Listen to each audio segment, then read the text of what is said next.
The Northern Renaissance during the 15th century primarily takes place in Flanders, areas like Belgium and France. Duke Philip the Bold was a great patron during the time and brought about a cohesive culture. He actually employed the sculptor Claude Sluter of Well of Moses. This piece pulls on the ideas of classical revival. We can see the drapery, the high relief, the statues as columns. We see the faces are realistic, the bodies are proportional, the realism of the texture of the beards as opposed to the smoothness of the drapery. In addition to this revival of the classical style, it was during this time oil paints were first discovered and made popular by Flemish painters, allowing them to create richer colors than possible using tempera or fresco. You can see in Broidelem's altarpiece how bright the colors are. As oil paintings became more and more popular, so did altarpieces. There became an abundance of them. Hugo van der Gogh's on the left, van der Weyden's Deposition, a center panel for a triptych on the right. A major art form in churches and private homes alike was the altarpiece with folding wings. One of the earliest examples of both an oil painting and an altarpiece is the Marodi altarpiece. The most noticeable element of the piece is the way everyday objects hold symbolic significance. The setting is in a typical Flemish home. The garden represents the virginity of Mary, the lily represents Mary's purity, the lone candle represents the one light of God. This symbolism became typical of Northern Renaissance paintings. Another example is this piece by Van der Eyck, the Ghent altarpiece. This hierarchy of scale, an intricate landscape, a single vanishing point. It symbolizes the cycle of Christianity. From left to right there's Adam, a choir congress, the Virgin Mary, God the Father, John the Baptist.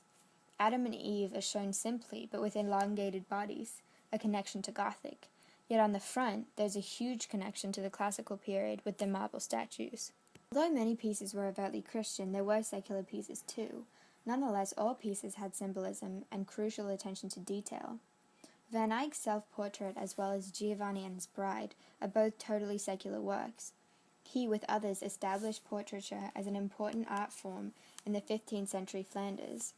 Their works reveal the growing self-awareness of Renaissance artists. You can see in this piece, the mirror hanging on the furthest wall actually depicts the painter himself. In continuation with symbolism, one of the primary elements of Renaissance art, we can see the fruit sitting on the windowsill representing the wife's fertility. Her placement next to the bed represents her domestic role. The dog symbolizes fidelity. The light of God shone through the single lit candle. The works of the Northern Renaissance are found in Burgundy and Flanders. Dukes and members of the royal court in France still commissioned some notable works, despite the crippled economy due to the 100 Years' War. Because France was further away from the influence of Rome, it was known as much more secular. Illuminated manuscripts became popular due to the work of the Limburg brothers. This piece, a full-page picture from a calendar, contrasts the nobility from the peasantry in a 3D landscape, a completely unreligious piece. The Holy Roman Empire, on the other hand, became extremely well known for printmaking.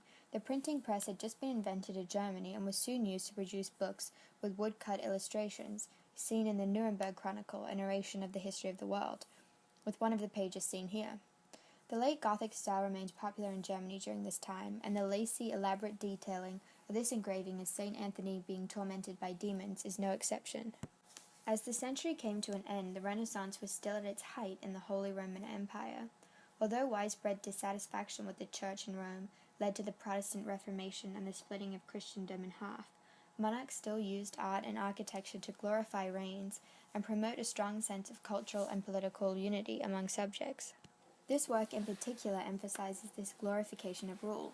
Painted by Hans Holbein the Younger, also known for his painting The French Ambassadors, which serves as a double portrait, Hans excelled as a portrait painter. His details are exact and exquisitely drawn. He incorporated Italian ideas about composition and sculptural form. He even became the official painter of the English court.